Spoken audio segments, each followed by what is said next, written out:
latin mazza la somni la sagi to pa phatun bahang hiam chile ipasian tunga phatna te isak ting ho hi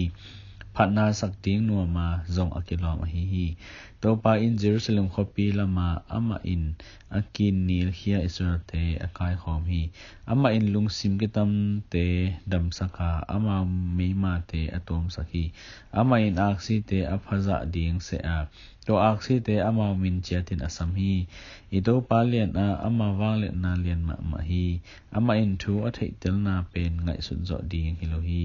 to pai na kisik chip mi te lam to in migelo te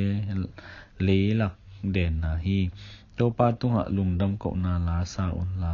lai za la sak na to ipasian tunga langai sa un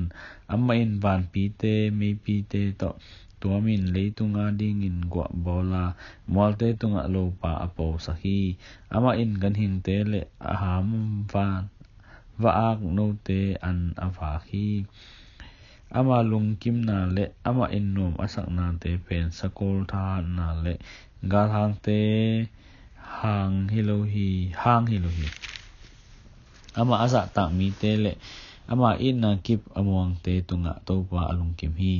Jerusalem khopio to pa phatin zayono nangma pasen phatin bahang hiam chi le ama in nakul kongpi zol te to saka nami te thupa hong piak sakhi ama in nagam sunga kilim na bola mangbu hoi pen te to nang hong dim sakhi ama in thu hong pia a ama thu manlang in leitung hong tung sukhi